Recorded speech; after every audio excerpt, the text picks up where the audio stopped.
Welcome back, everyone, to another episode of A Very Merry Commentary.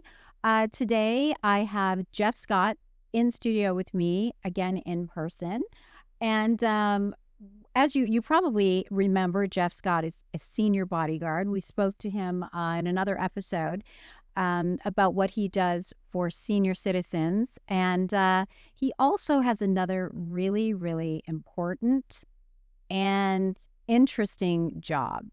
He is a death investigator in the state of Ohio and works for the coroner's office. So those of you who love true crime, you are going to find what Geoff has to say quite fascinating. A very merry commentary. Welcome, Geoff. Hello, Mary to Zilba. The Good to see you. podcast. Thank you. I appreciate the invitation back. Oh my gosh. Like I've known you for quite a long time, and you have one of the most interesting jobs. And I say interesting because not a lot of us know what goes on at the coroner's office. And you work at the coroner's office, but you are a death investigator. Yeah. Explain to people what that means. So a death investigator is someone who goes to investigate death, whether it's a natural death, whether it's accidental, whether it's undetermined, whether it's homicide, or whether it's suicide. So those are the 5 causes of death. Okay. So first of all, we make the determination if it's going to be, the death is going to be a coroner's case or not, or if it's just going to be a natural. Okay. And so when a crime happens, or when there's a death that happens, be it accidental or a homicide, or a suicide, those are all cases in which the coroner's office will come to see those bodies, and then how do you determine which cases are coroner's cases and which ones just go straight to the funeral home? Yeah. So if we can determine that the death is a natural death could be someone has had cancer for 2 years and it metastasized to other organs and it spread in the body, and this person is on hospice, and you get the phone call that this person has passed away, and you talk to the family doctor and you get the medical background and all the comorbidities, and you find out, that this person did have cancer for a long time and it's going to be a natural death. So this will not be a coroner's case, so we can go ahead and release that to the funeral home. And so the funeral home just goes straight to the home and picks up the deceased and take. Okay, and so just to expand on that for a minute. So if there's a case where you believe it's a natural death, is there ever a time where the family doesn't either believe it's a natural death, or is there a time when the family wants more investigation, where they want an autopsy, even if you say this is or a natural death, and not an accidental, but a natural death, and you're saying, so it can go release it to the funeral home, and a family member might say, no, I'm not sure this is natural. What happens in that? Yeah, that happens sometimes. Most times it's the opposite, where they say, we do not want an autopsy. We do not want our loved one touched. And so, but when they do say that, it's, we have to determine whether it's a natural, and then we have to find out information on why they think it's not a natural or why they want an autopsy. If they can't provide sufficient evidence to prove otherwise, we don't do autopsies just because a family member wants an autopsy. So that's the investigation part of it. We determine if it's a natural. Now, if they get on the phone and say, no, we don't think it was a natural because we think it was drug related, or we think it was, then we'll bring them in for the autopsy. Once we find out something, it's that drugs are involved or something like that, then we always bring them in for autopsy to make sure. So, okay, let's just back up for a couple of minutes here. What makes a person have a desire to do the kind of work that you're doing, and how do you get into that job? Like, what made you do? I mean, this is a very hard job, I would suspect, emotionally, more than anything. I got to tell you, I absolutely love it. Wow. I'm a retired cop. I'm a retired nurse. So I've got the best of both worlds, I feel, for this type of job. I feel like everything I've done in my life until now has just brought me to this one job, and it is a special job. Most people, I realize, could not do this job, would not want to do this job. Yeah. But I've always loved true crime. I've always loved police shows. I've always loved, even when cops in the early 90s, Yeah. and when I was a cop in the early 90s, and so to see this in real life now, at first, even though I love true crime, when I started, I had to go view an autopsy, which I view autopsies all the time as a death investigator now. That's part of the investigation. But my first autopsy, I remember that night, and when I said I had a nursing background, I actually worked in surgery, and I was fine with blood and things that you would see in surgery, but I was praying that night. I was like, please, it's my first day at this job. Don't let me faint like in the autopsy. Yeah. So it was a gunshot, and my very first autopsy that I viewed. And I remember the doctor called me over to the table, and he's taking his tools and he's showing, well, here's how the trajectory of the bullet went here and here, and here's how we know.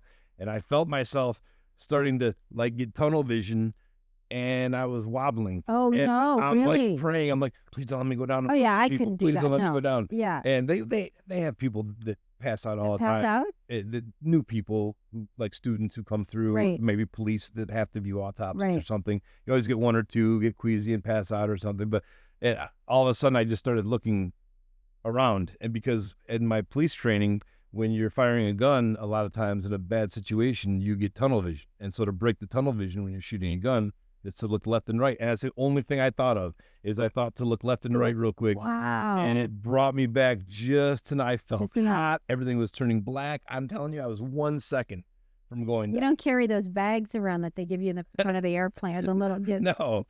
seat pocket in front of you. Oh my No, God, I would need no. one. I would need one of those hanging off of me. Yeah, to do that. but now it's like it's second nature, and it's such a cool job. And I'll tell you why it's so cool. It's cool because when these people die, you are the advocate for that person. They no longer have a voice. They cannot tell you when they're laying on the floor with blood everywhere. happened, They yeah. can't tell you what happened. So they need an advocate for them to come in. And what we do is we go in and we take pictures of the whole scene, starting from leaving the car until we get back in the car. Well, I have to ask you this. We talked about this briefly off camera, but there are detectives, there are police officers, and then there's also the FBI. There's so many other departments that are part of a crime scene or that come in to a crime scene. So what role exactly does the death investigator, coroner's office, what you do, play in that crime scene? Like, who goes first? How does it all work? Yeah. So usually how it happens is say there's a death at home, whoever discovers the death at home will call 911. And sometimes it's the police who discover, because a neighbor or a family member will do what's called a check safety, where they haven't heard from this person in a few days, and they want so the police show up, and they might look through the window. So whoever finds the body first usually will call the police, and or then the police, if they find them, they'll call the fire department. The fire department or the paramedics always come out and take a pulse and hook people up and figure out, if they're deceased or not. If they have a pulse, they might try and work on somebody. If the person is in decomposition, they know they're not going to work on them. They've been down a while. Okay. Right. So the fire department comes in, they pronounce the person at the house, and then that's when the police will call the coroner's office and say, we have someone down at the house. These are the circumstances. And so they make that into a crime scene at this point. Yeah, Lisa? not. It just depends how they died. So Or how again, they if- died, If yeah. it's somebody that had cancer at home for 2 years and they died peacefully in the bed, and there's a nurse there, we might not even have to go to the house. Okay, let's say because- it's a questionable death. Let's say it's a questionable death. Maybe it's an OD, could be a homicide, yeah. whatever it is that doesn't look like it's natural death. Yeah. Then the police. When do you guys come in? Like, Yeah, when so- do you, because you had said earlier, and I'm going to let you repeat this so I make sure I have it right. Nobody touches that body, police, FBI, detectives, but you Right. at the beginning. Yeah. So Or is that if, for- if there's a dead body there, it's the coroner's crime scene. Okay. So Nobody's going to be touching the body or messing with the crime scene too much until the coroner gets there. And then it's like a team effort. And it's really cool how it I happens. bet. You Yeah. know, you're there with police, you're there with sheriffs, you're there with FBI, you're there with the crime bureau people who are coming in and doing the swabs and taking the pictures and the black lights and stuff like that. So, and you want to work as a team. So even though the coroner is in charge of that scene, we're all very friendly with each other, and I don't even make a move until I look at the detectives on the scene and say, hey, is it okay if we start touching the body and going through, putting our gloves on, and we kind of do it together. And so we Wow. see what's in their pockets, and then we just do the whole investigation. They're taking their pictures, I'm taking my pictures. I get out of their way so they can take their pictures. Well, I mean, I know that we've all, watched certain crime shows, most people, and the O.J. Simpson case comes to mind when we're talking to me because of the way they handled. Remember, it was like the way they handled the crime scene. Yeah. There's all these questions about whether or not they moved things they shouldn't have moved, and so what part of that would be, the detectives versus the forensic team that comes in versus the investigator like you? Yeah, so we all have our jobs. So, like, I'll give you an example on a suicide that I had a couple weeks ago. Gentleman shot himself in the right temple, and the gun was laying on the bed, and one of the casings was laying on the bed. And there, a lot of times when people do suicides, they do a test shot to make sure the gun's working first for some reason, and so they'll shoot into a wall or shoot into the floor, and they're just not thinking correctly. And so we go in there, and the police will take the gun after. So they don't move anything until we go in, and we all take our pictures, and we go through the body, and we take pictures of the body, and there's changes in the body that happen at death. Certain changes that happen after a certain amount of time, like the rigor mortis, when the muscles stiffen up, and you can't really move the arm, and that starts at around 2 to 3 hours, and ends 2 to 3 hours. ends between Thought it took 22 longer. and 24 hours. That's where it kind of starts breaking up and ending. So, but we work as a team when we go in there, and so then they'll secure the gun, the police will, and the bullets and the spent shell casings. We'll take all the clothes in with us. If there's a suicide note, then we take the suicide note with us. wow. So we each have our own job of things we take from the crime scene and photographs we take to find out how this person died. And then, so that's just the start of it. And then they come into the coroner's office and for an autopsy. So And so most of the bodies that you take to the coroner's office, are all of them autopsied? no. So they can the coroner, the head doctor, can either decide whether he's going to do an autopsy or an inspection. So if it Wow. was something again where we brought him in and it was probably going to be a heart attack or stroke or something, kind of a natural thing, and there's no trauma to the body, and the family really doesn't want an autopsy, and but we had to bring it in for one reason or another. I mean, sometimes we have to bring in someone who died because we just can't get a hold of their doctor, or they haven't seen a doctor in the last year. If you haven't seen a doctor in the last year, nobody knows what's going on with you. Even if you're 80 years old and it's natural, we have to bring it in because we don't have a physician to say, I just saw this patient, here's what they had going on Oh, with them. interesting. So we have to bring them in too for an autopsy. But sometimes the doctors will say, okay, this is an apparent natural, and we're just going to inspect the body. So they do just a head to toe inspection on both sides of the body. Okay, so take us through like a typical day. A typical day you're at work. Take us through a couple of cases, because I know a lot of people will want to hear like some of the gory details, I guess, of what kind of happened. Yeah, and it does get gory. Yeah. I mean, and that's there's positives of the job. You're the voice of the person who passed away. You're helping the family with the next steps because nobody knows what to do on the next steps. Very few people have pre-planning done. And even if they do, the family members don't know where the pre-planning papers are. And so, and they're in shock because their loved one had just Terrible. passed away. Yeah, and nobody knows what to do. Their I head's spinning. understand that. Yeah. And sometimes you just got to give hugs and say, I'm going to keep you guys in my prayers and let me help you out. And here's, you can call a funeral home and make these decisions, and you kind of direct them. You don't tell them who to call or Yeah. direct business anywhere, but you're there for the family. So it's a rewarding job, because who else is going to help the family out with these things? But it's also one that I don't know how you keep that job um, back at the office. Like, you must see some horrific Yeah. scenes and some very heartbreaking scenes as Yeah. well. Yeah. Well, the tough part about the job is the kids, the babies, Mm. because with babies you have to do reenactments with an actual baby doll.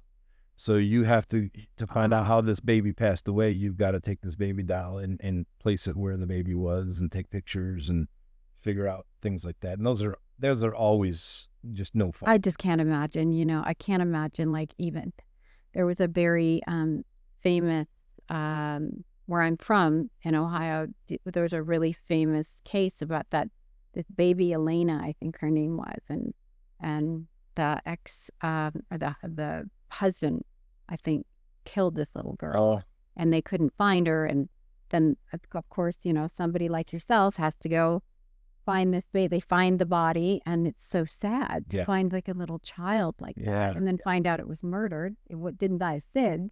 Didn't die of choking on something. I just can't. I've been on scenes where I have had tears streaming down my face and been apologizing to the family members that I was losing my composure.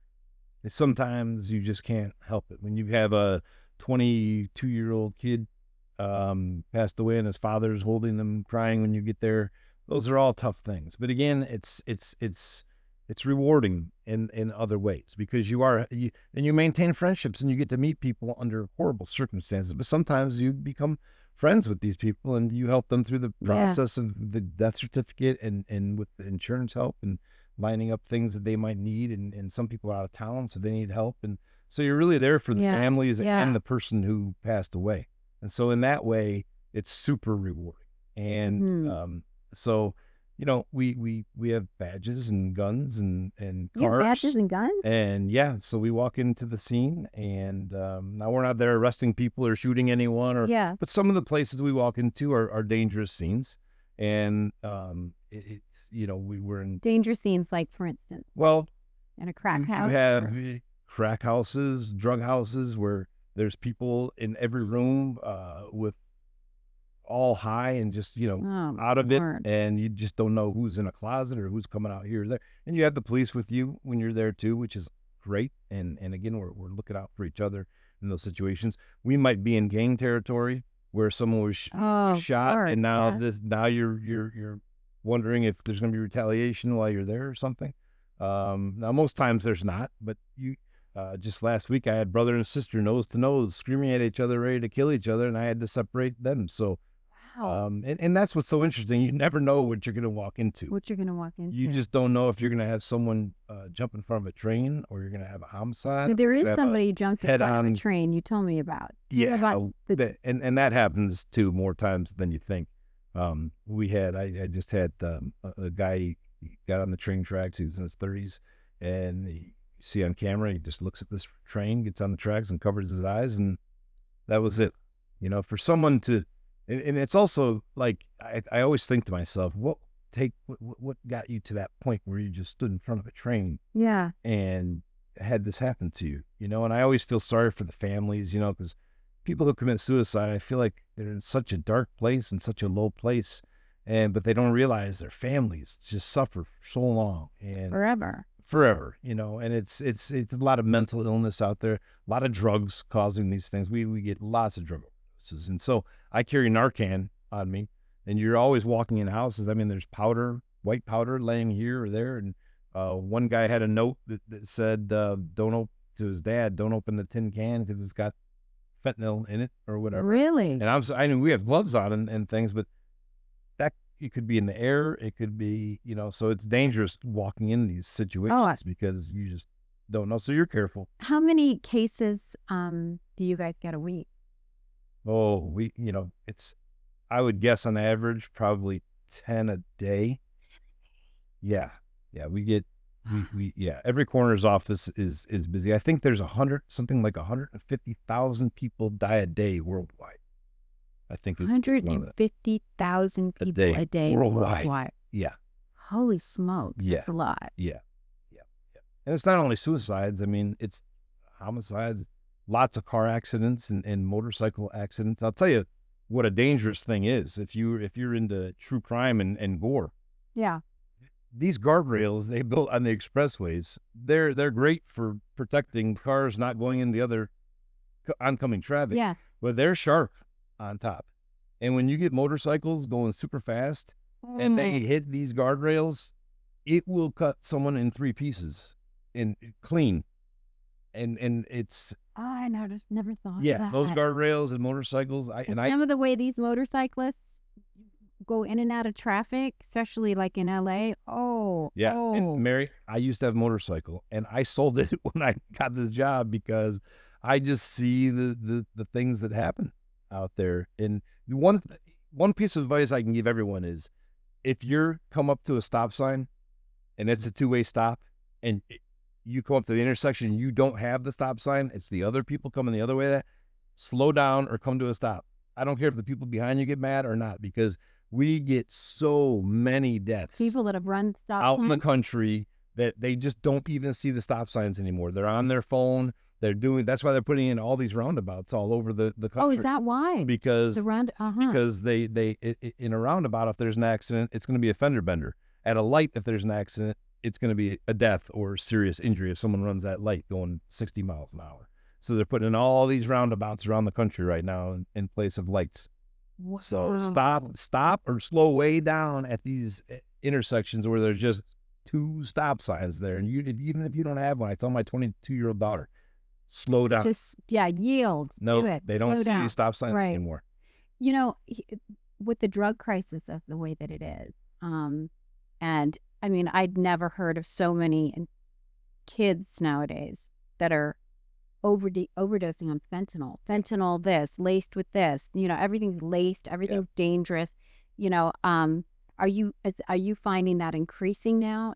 Like you must have many cases that come through. Yeah. And there's actually things out there stronger than fentanyl now, so that are hitting the market, and they're coming from other countries. And man, I hope we get our stuff together and we really do something about this, because people you get these overdoses every single day. And I had most of them have fentanyl in them. Is it fentanyl? A lot of them do. There's a lot of fentanyl out there. But I always tell everybody, you know, weed is legal now in most states. Yeah. Okay. Yeah. Even if you're just buying weed, go to a dispensary and buy your weed. Don't buy your weed from your local drug dealer down the road, because even if he doesn't have bad intentions, the weed he bought from someone might have fentanyl in it at this point. So why even chance it? Just go to a dispensary and get your stuff, and you're much safer doing that. I mean, some of the stories that you hear about somebody taking like that, just one hit somewhere at a party because everybody else is doing it, bam. Yeah. I get the places. So heartbreaking. And people have needles still hanging out of their arms. They died before they even took the needle out of the arm. Oh, heroin. I mean, this stuff, the heroin and the it's just so strong. It's so strong. And I have a question about that too, though, because I know that it takes a long time for toxicology reports to come back. Why does it take so long? Yeah, it's not like the movies where it comes back 24 hours or the TV shows. Yeah, it's like 3 to 6 months. It could take that long because we send it out to another lab. We don't do it right at the coroner's office. Most coroner's office don't. Oh, and just think, I just said that there's 150,000 deaths a day. They do a lot of toxicology reports on autopsies worldwide. So it's that aspect is backed up. It takes a while. Plus, they're testing for each individual drugs. There's like 30 drugs they're testing for in there, and so it just takes a while. So it's good. You can get though a preliminary death certificate, and the manner of death is going to say unknown or undetermined as of now until the toxicology report comes back. But you can actually get a death certificate for insurance needs and things like that. So, but it is a cool job because, you know, like I said, it's so interesting to see the human body and what it does and human nature and the causes of it. So many deaths could be prevented from drugs and mental health issues and just getting help and talking to people. Well, it's like you said too. It's at the end. It's very fascinating, the investigation part of it too. Yeah. To not know the cause of the death, and as gruesome as it is, and I think I used to think about the word autopsy kind of innocuous, where I thought, oh, it's an autopsy.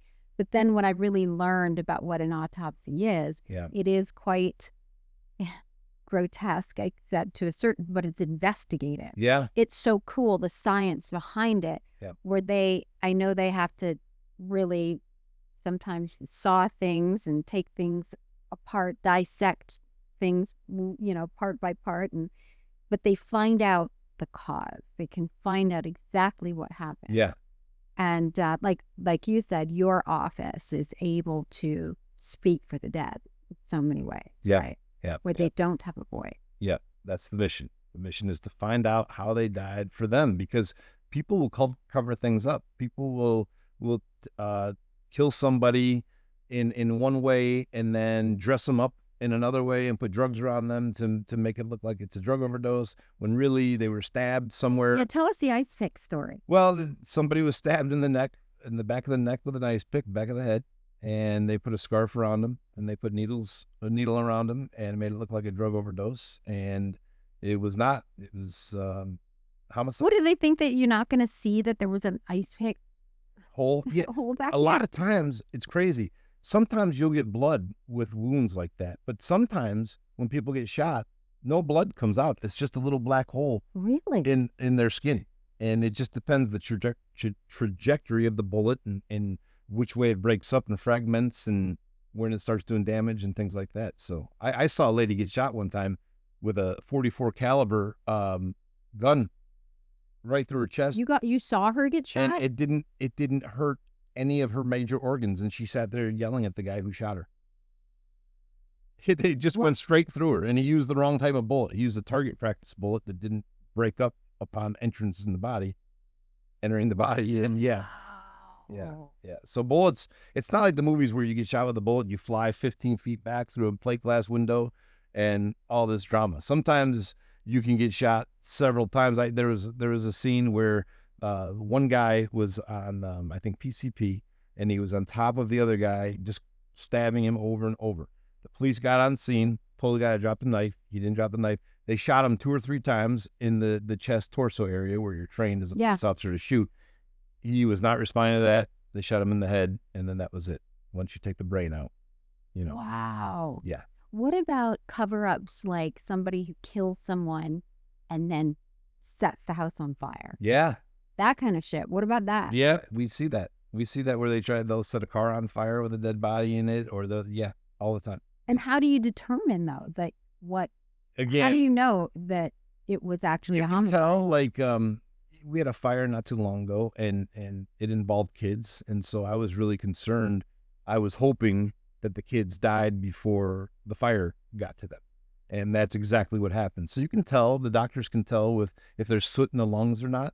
If they were dead and they weren't breathing, there's not going to be any soot in the lungs.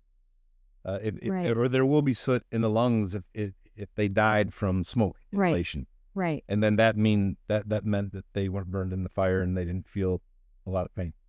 So. Wow, it must be so interesting. Like every day is a different day when you go to work. Yeah, it is. It is interesting. I will tell you that. And you never know. I mean, you get a call and you have no clue what that call is going to be. Is it going to be a head-on collision? Is it going to be someone you know? I mean, I come across that too. What? I went to a house not long ago and I knew the person laying there dead on the floor. And I told the lady's husband, I knew your wife really well. And she was awesome. And last time I talked to her, we talked about this and she told me about your daughter. And yeah, so that's the side I like. That's the side I like. I like the personal side. I like the fact that, this guy could cry on my shoulder. I had everyone, we had a death, and the father was in the military and he had to come all the way from another country. And so he came to the coroner's office, and I'm 6'3", and he was probably 6'5". He is a big guy, and I didn't even know him. And he's sitting there holding me tighter than you could imagine, with tears streaming down his face. And I'm just hugging this guy I've never even met before. He just walked through the door, and I'm telling him how his little daughter died. And him and I still have a special bond till this day. I have his cell phone number. He has my cell phone number. And, I'm crying. He's crying. I didn't lose anybody, but this is another human being with human emotions. And Well, I share a lot on this podcast, personal things. I've had a dealing with the coroner's office before, with my brother who passed away, who you knew. And it was very interesting. I happened to know the guy that was one of the investigators there, and I had to find out kind of what happened to my brother, who they were about to do some investigating on or an autopsy on, and it was heartbreaking for me to have to call there, but they were so lovely, and everyone was so lovely, Yeah. and explaining everything to me, and what happened to my brother's heart and all those kinds of things. So I know that everyone's very compassionate there too. It's not like you think of the coroner's office that's just like, doing these. where you hold dead bodies and do autopsies. Yeah. Yeah, it's so much more. And it's so much more than that. And I just felt that everyone was very compassionate. Yeah. And just everyone had said to me, "I'm so sorry." Like because I had to call there a couple of times, I remember, and everybody was just like, "We're so sorry for your loss." Yeah. And they're seeing death every day. Yeah. Yeah. So I think it's a really commendable job, and I think it'd be really interesting for you to keep a log of some of these stories and tell more of these stories, because people love to hear. They love true crime. They love true crime, and that's what Yeah. you're doing. And it's like, I just still want to know, like, how you don't take it home, though. Yeah. Like, if you see a small child, or you see a murder, or you investigate a murder case, or I don't know, or something just horrific, how do you take that and put it away? Yeah, it's tough. Like I said, sometimes you just can't help. And I'm a big guy and a little rough and tough sometimes. And Yeah. you feel very vulnerable when you have tears streaming down your face and you have 10 cops around you and the families around you crying, and you're supposed to be this tough guy in control. And so that doesn't happen very often, but sometimes you cry in the car. And, when I first started we have a female investigator, and she looked at me and she said, "It's okay." She said, You got to let it "You're not out. human if you didn't feel emotions."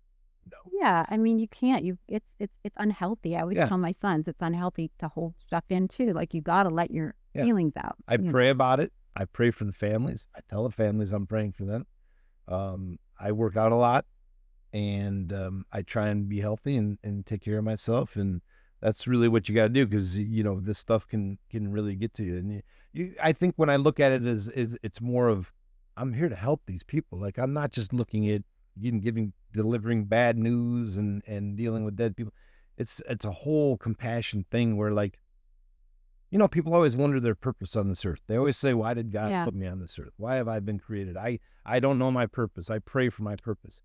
I found my purpose. Finally, I found my purpose.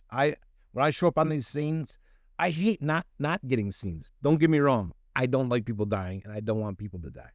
But I know that I instead of being at the office just sitting there and being on the phone, I want to be investigating. I want to do this because I want to find out how this happened. If it was a murder and it was a cover-up, I want to find out. Do If you it work was along drugs, with the forensic scientists as well? yeah, they come out to the scenes, and a lot of times the police, if it's a homicide especially, they will come into the autopsy the next day and take pictures of the autopsy for their investigation too. So like I said, it's all law enforcement working together is amazing. It's interesting. And then when you see, like, murder investigations on TV or these documentaries and stuff, and sometimes the one coroner they won't believe that coroner, so then they'll go to another investigator and have the body looked at from another Yeah. where they're looking for the answer that they want. Yeah.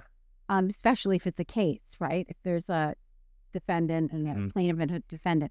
So that's often interesting. You guys find yourselves ever getting embroiled in these, high profile cases? Yeah, sometimes we got to go to court and we got to testify, and our doctors get involved and all that kind of stuff. Yeah.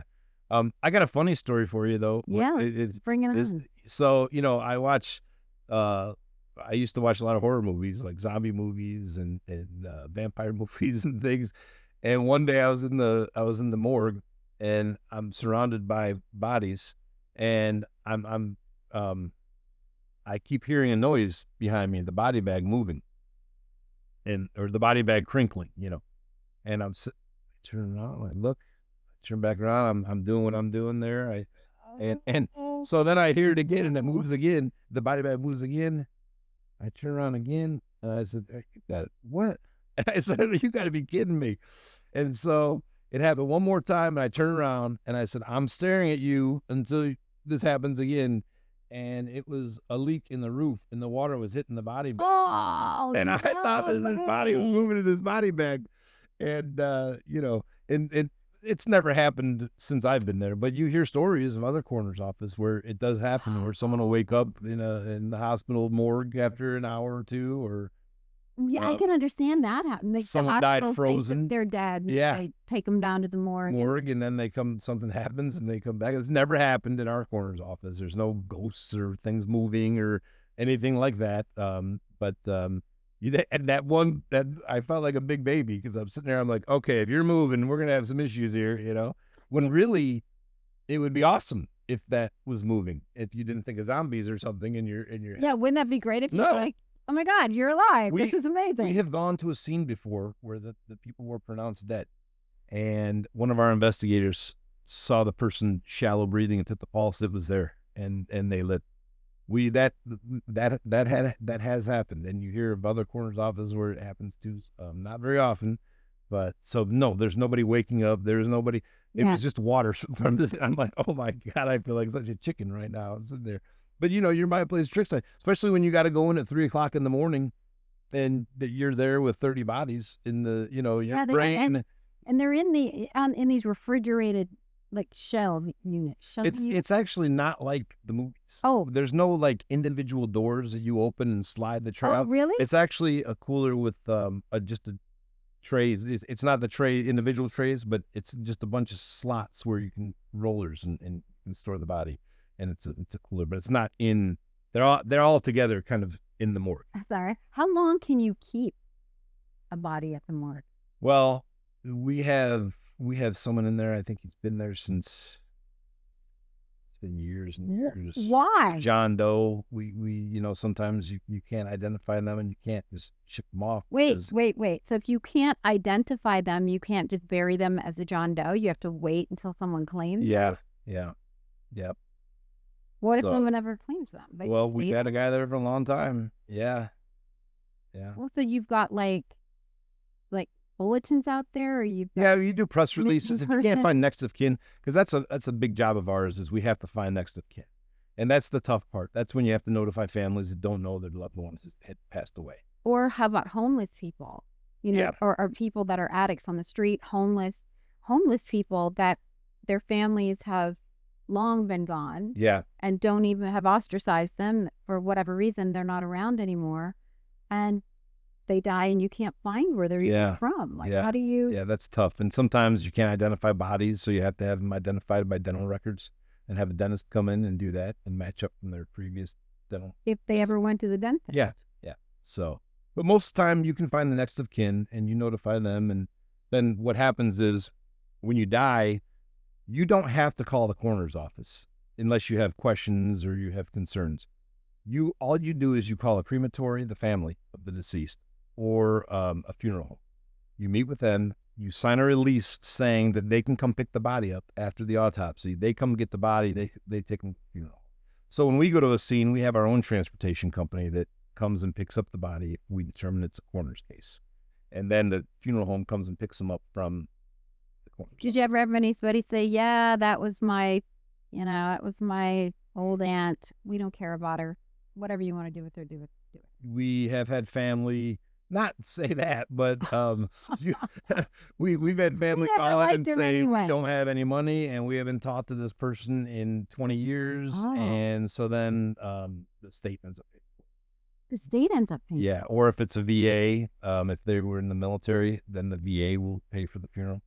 Oh, that's wonderful. Yeah. They kick in at that And we point. get a lot of veterans. Yeah. So very Wow. interesting stuff. That's why I want to Very. talk about this more. See? Yeah, I think it's great. I mean, it's fascinating. Yeah. Is what it is, and it's just another leg of I guess, law enforcement Yeah. in some way, right? Or It's a calling. It really is. I'm so fortunate because at our office, our doctors, from our doctors on down, it's just one big team. Everyone gets along. Everyone's there for one purpose. They want to help this person who's deceased. They want to figure out what happened to bring closure to the family and to figure things out. But there are a lot of deaths, and there are a lot more than people can even know. And yeah, that's why I love for you. I loved having you on talk about this because people don't really know. I mean, so much is about the detective, so much is about the police department, but never really about the coroner's yeah, office and what yeah. the coroner's investigators do or death investigators. Yeah, definitely. That's it. And we had different tools than the police would have. I carry a gun, badge, extra bullets. I carry a knife because we have to, if we have come upon a suicide that involves a hanging, we have to cut down the ligature at the right. highest point. No one else is supposed to cut the body down. So we have to go up where the highest point it's connected at, and we have to cut there, and then we have to take our photos and everything. I carry a flashlight, and then I carry a black light to see body fluids or blood on the wall that someone tried to clean Splatters. up or something. Yeah. Now, if there was a suicide by hanging, you still have to do an autopsy on those because Yeah. you want to find out if there were any drugs involved or Yeah. any. And you to know, find out exactly how they died. A lot of times they'll have from the ligature, they'll have indentations if they hung themselves. Mm. So you'll see a big purple indentation going around their neck. So, and then you've got to bring what they hung themselves with, if it was a wire or a rope. I encourage everyone out there, please don't kill yourself. Yeah, don't kill yourself. There are ways out. There are people who love you and they People want do. you here, and they're going to be destroyed if you do this. So please, people love you. Okay, you are loved and you're wanted. Don't do it. I'm sick of seeing these things. Okay, and suicide. I love the job, but I'm sick of seeing the things that are preventable. Yeah. A lot of suicides, drug overdoses, The saddest thing, I senseless just want murders to over see that. video Yeah. games and just silly stuff that you kill someone over. That's the downfall. But when you get a family who calls you, I had a guy that I found his father. He was dead and decomposing, and it wasn't real pleasant. There's insects involved and things like that Oh. when you're in decomposition. And him and I, we hit it off. He was this big guy from Phoenix, and we gave each other a hug. And he called me and he called me at the office a couple of times. He said, I forgot the guy's name, but he's this big burly guy, and he's really, really nice, and he hugs good, and that's the special kind of thing where he's like, hey, I just want to thank you. I was at a restaurant not too long ago, and some lady came over and bought me lunch and said, I just appreciate what the coroner's office does, and thank you very much. And I had a lady come up to me a month ago, and she said, my son committed suicide 5 years ago. Can I just hug you for what you do? And so those things feel nice to Yeah. you know. So it's a rewarding job, not for So rewarding. everybody, Yeah. but it's something, that you obviously with your background, it Yep. just seems to be Yep. something that you just slipped right into, and everybody likes to be a detective. Yeah. Well, like I said, I think I figured out why I was put on this earth, because my other job, I help senior citizens. I know. So I'm helping here and I'm helping there, and it does feel wonderful. It's a really good job. Well, I think you're amazing, and I love you as my friend. And thank you so much for being on the podcast. Thank you, Mary Let's keep Zilba. talking about Yep. this stuff because I think you should write like a book on this, or let's do another podcast on Yeah, or true crime podcast or true something. Yeah. crime. Yeah. Next podcast. Yeah. coming up. Sounds good. Again, thanks everybody Thank for listening, for watching my podcast, and let us know in the comments what you think. And please remember to subscribe if you like our podcast. Stay safe out there. Stay safe. Stay safe.